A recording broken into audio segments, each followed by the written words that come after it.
Bab 1653, menghasut nenek buyut keduamu.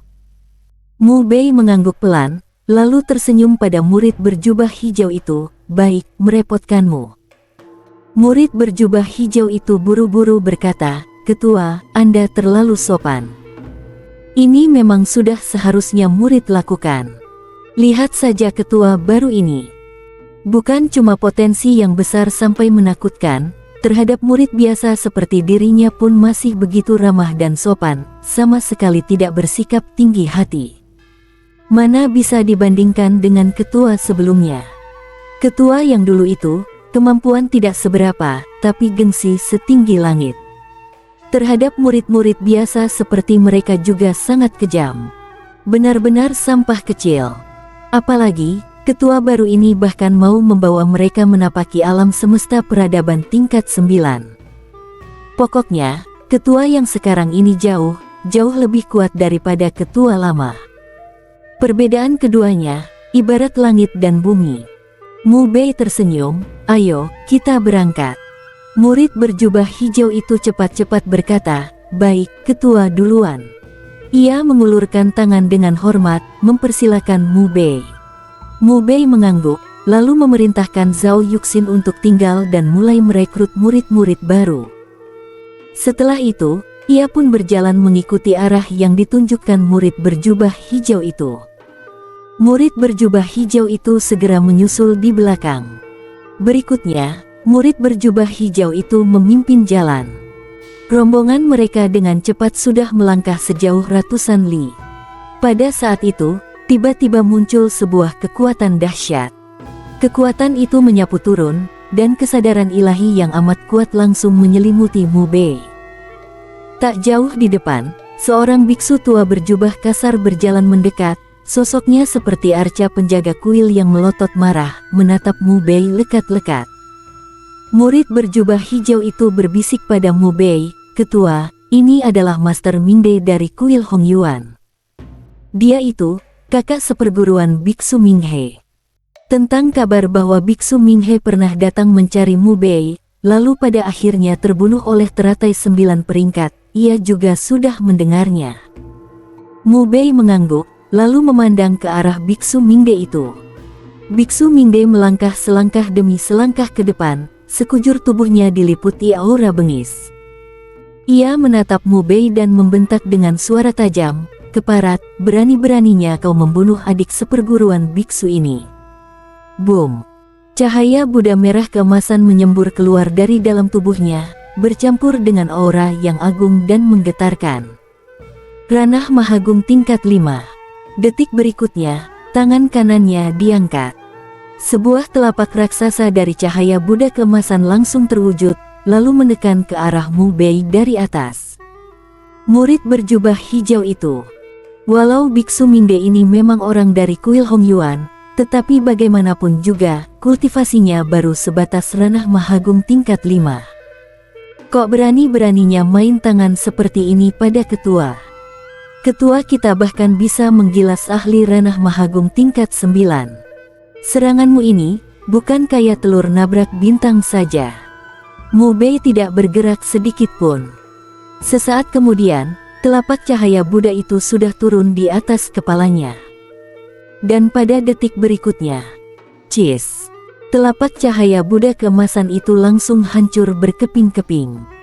Bahkan karena menerima sedikit daya benturan balik, Biksu Mingde terpaksa mundur terhuyung-huyung sampai belasan langkah jauhnya.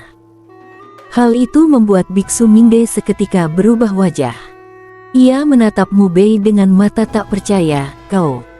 Tadi, meski ia tidak mengeluarkan seluruh kekuatannya, tapi setidaknya juga sudah hampir 90%.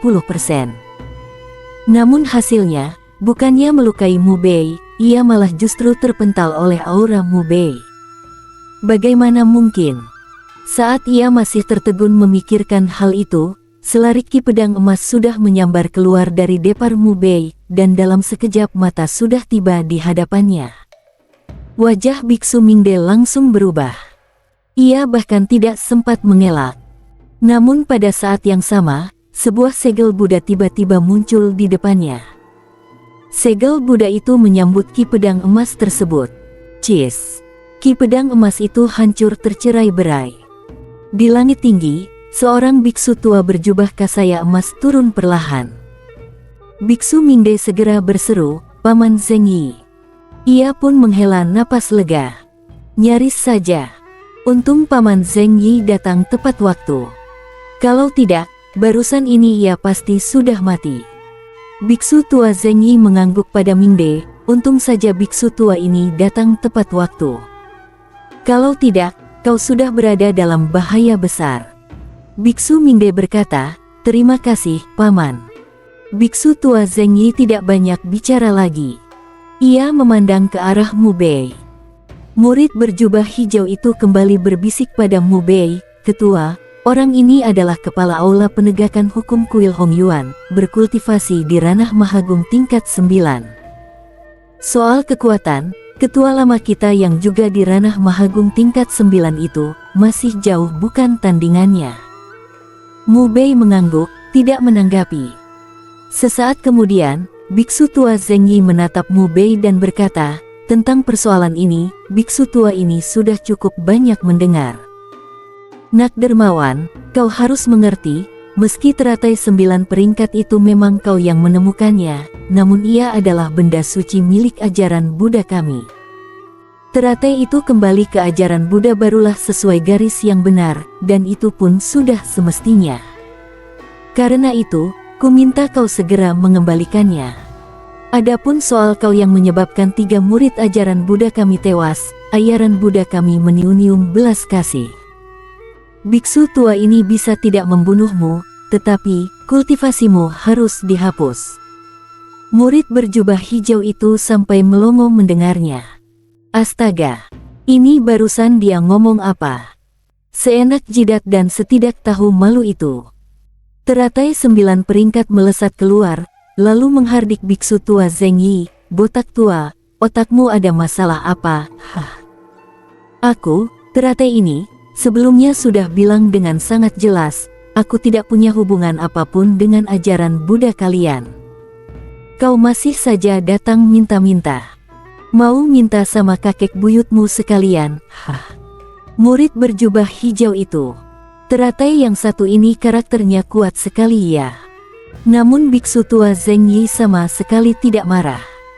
Ia menyatukan kedua telapak tangan, menangkup pada teratai 9 peringkat itu, "Lotus suci, engkau sudah terlalu dalam terhasut olehnya. Akan tetapi, tak mengapa.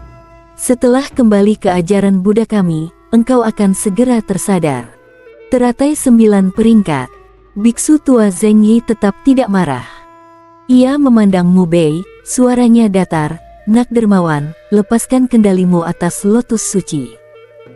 Belum sempat kalimat itu selesai, cahaya pada teratai 9 peringkat mendadak berkilat. Detik berikutnya, seberkas cahaya menimpa tubuh biksu tua itu. Bang! Biksu tua Zheng Yi terlempar mendatar sejauh puluhan meter, dan memuntahkan darah segar. Wajah biksu Mingde seketika berubah pucat, "Paman." Paman gurunya, yang berada di puncak ranah Mahagung tingkat 9, ternyata seketika dibuat terluka parah oleh teratai 9 peringkat. Ia segera berlari, menopang biksu tua itu bangkit kembali. Saat ini, raut wajah biksu tua Zheng Yi tampak agak jelek. Ia, kepala aula penegakan hukum kuil Hongyuan yang terhormat, sampai-sampai dibuat terlempar dan memuntahkan darah seperti itu.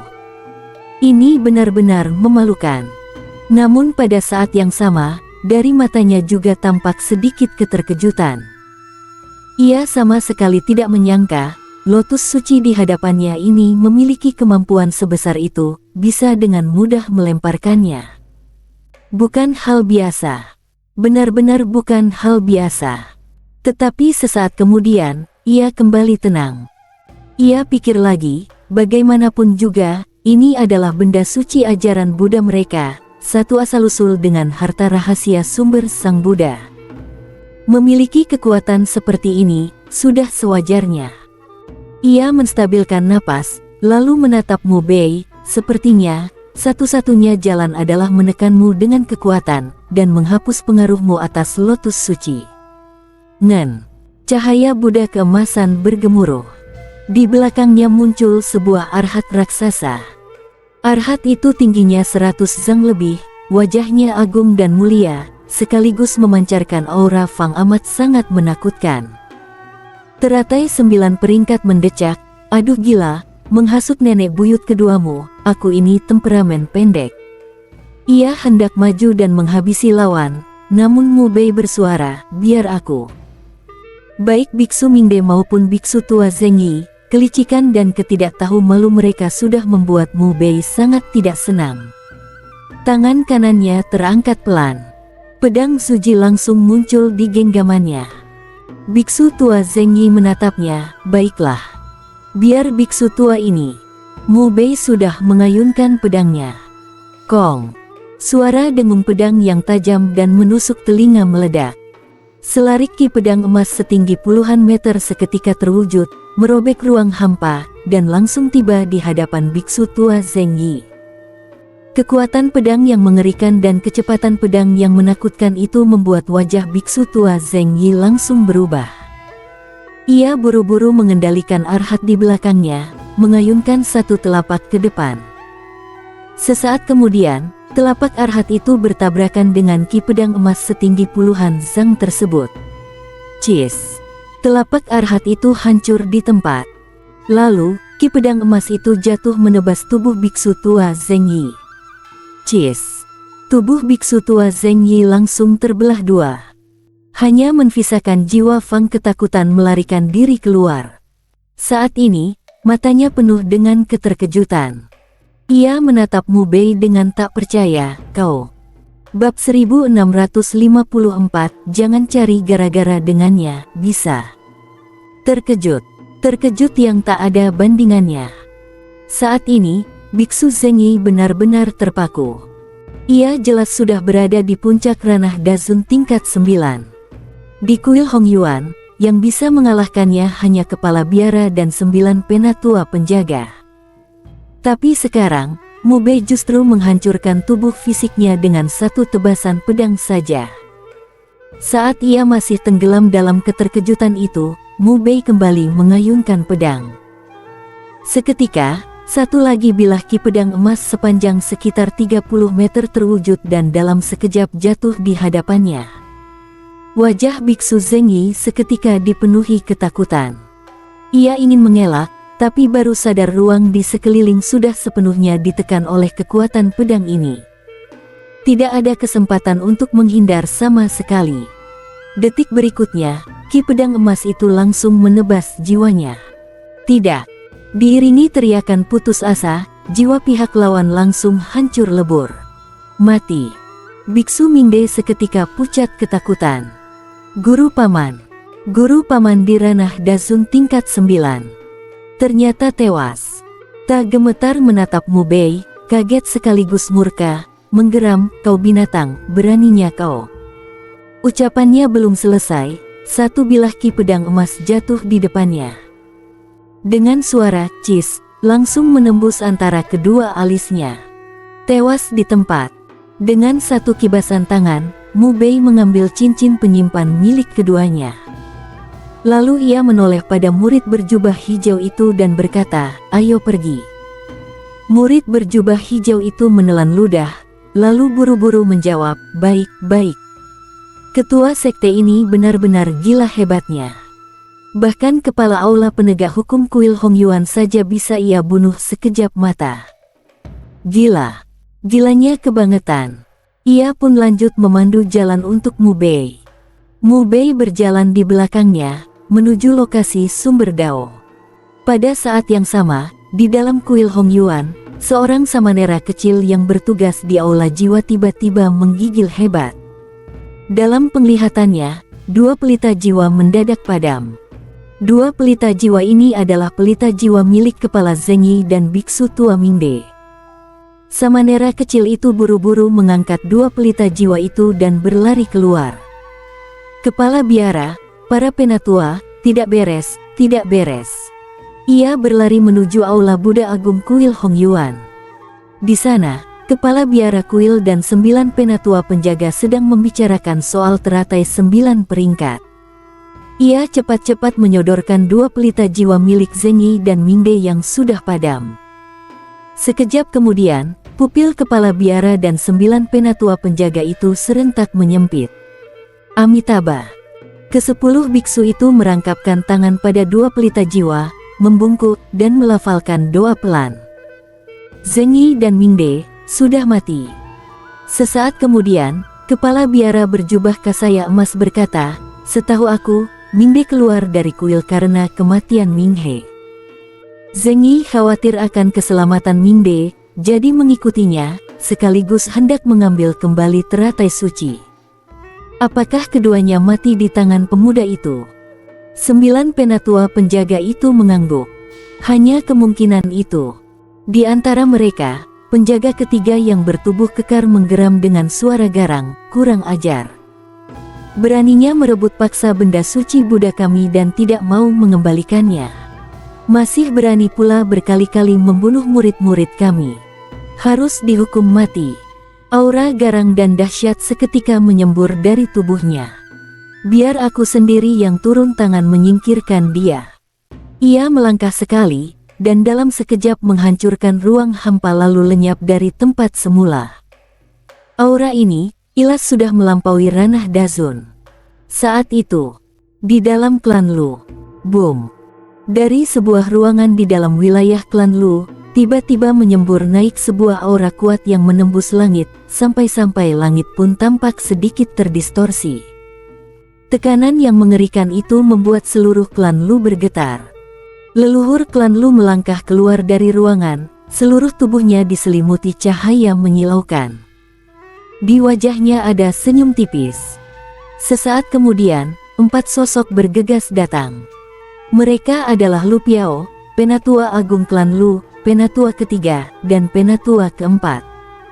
Keempatnya serentak memberi salam pada leluhur klan Lu. "Selamat atas pemulihan kekuatan, leluhur." Leluhur klan Lu tersenyum. "Bukan hanya pulih. Dibanding dulu, aku bahkan melangkah lebih jauh. Sekarang, aku sudah memiliki kekuatan yang melampaui alam semesta peradaban tingkat 3. Selesai bicara, ia menembakkan satu sentilan jari ringan. Di hadapannya langsung terbuka sebuah retakan besar ruang waktu. Lewat retakan ruang waktu itu, bisa terlihat hamparan langit berbintang fang amat luas. Ada aura yang begitu besar dan menakutkan mengalir dari langit berbintang itu. Aura semacam ini membuat keempat orang itu semua merinding ketakutan.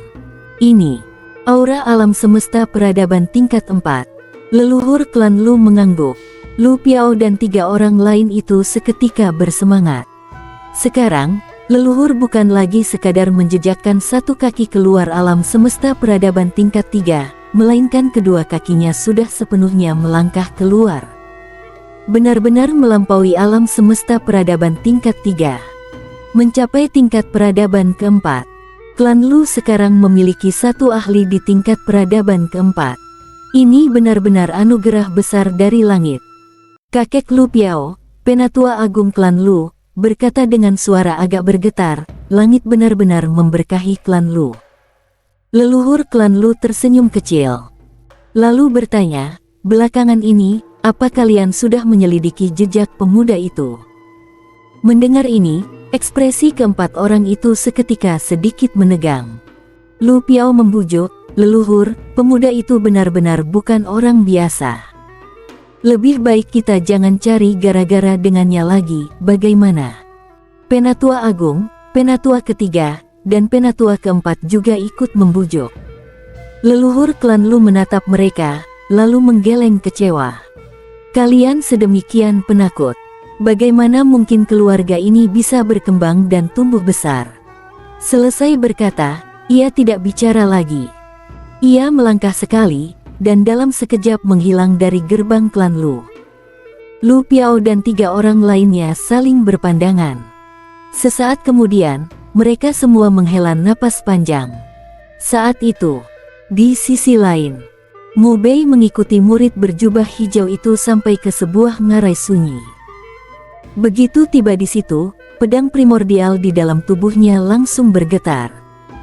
Reaksi sumber Dao. Ia tersenyum tipis dan menatap ke suatu arah di dasar ngarai. Sampai di titik ini, dengan mengandalkan reaksi dari pedang primordial, ia sebenarnya tidak lagi membutuhkan murid berjubah hijau itu untuk memandu jalan. Ia sudah bisa tahu persis di mana lokasi sumber dao itu berada. Saat itu juga, ia melangkah menuju sana. Tak butuh waktu lama, ia pun tiba di depan seberkas gumpalan cahaya. Gumpalan cahaya itu melayang di udara, memancarkan kekuatan Dao Fang amat padat, sampai-sampai ruang di sekitarnya sesekali bergetar. Murid berjubah hijau itu agak terkejut. Setibanya di sini, ia sama sekali belum sempat memandu, tapi Mu Bei justru bisa langsung menemukan lokasi sumber Dao dengan tepat. Ini benar-benar membuatnya terpana. Harus tahu, aura spesifik dari sumber Dao bukanlah sesuatu yang mudah dirasakan. Saat ia masih terpaku karena hal itu, Mu Bei mengibaskan tangan. Gumpalan sumber Dao itu langsung terbang ke telapak tangannya, lalu diserap masuk ke dalam tubuhnya. Murid berjubah hijau itu, astaga, ambil sumber Dao pakai tangan kosong. Gila hebat. Sumber Dao di sini memancarkan kekuatan Dao yang luar biasa. Bahkan kalau kepala biara kuil Hong Yuan sendiri yang datang, mungkin masih perlu menghabiskan banyak usaha untuk menyerapnya. Tapi Mu Bei justru bisa meraihnya dengan satu gerakan ringan, seolah hanya memungut sebongkah batu biasa. Sadis. Mu Bei tersenyum tipis dan berkata kepadanya, "Ayo pergi." Murid berjubah hijau itu buru-buru mengangguk. "Baik, Ketua Sekte." Mu Bei melangkah keluar. Murid berjubah hijau mengikuti di belakangnya. Tak lama, mereka keluar dari ngarai sunyi itu, lalu berjalan cukup jauh. Di saat inilah murid berjubah hijau itu bertanya pada Mu Bei, "Ketua Sekte, setelah ini, apa kita langsung kembali ke Sekte?" Ucapannya belum selesai ketika tiga aura kuat tiba-tiba melesat ke arah mereka, membuat ruang di sekitar ikut berdengung. Detik berikutnya, tiga sosok muncul di hadapan mereka. Tiga orang itu dipimpin oleh seorang pria paruh baya. Tubuh pria itu dipenuhi jalinan cahaya tajam. Di kiri dan kanannya berdiri dua orang tua. Aura mereka sedikit lebih lemah dibanding pria paruh baya itu, tapi tetap sama-sama mengerikan. Saat ini, ketiganya menatap lurus ke arah Mu Bei, masing-masing dengan sorot mata sedingin es. Murid berjubah hijau itu berbisik pada Mu Bei, "Ketua Sekte, mereka adalah Ketua Sekte, Penatua Agung, dan Penatua kedua dari Sekte Dewa Lima Kutub." Bersambung.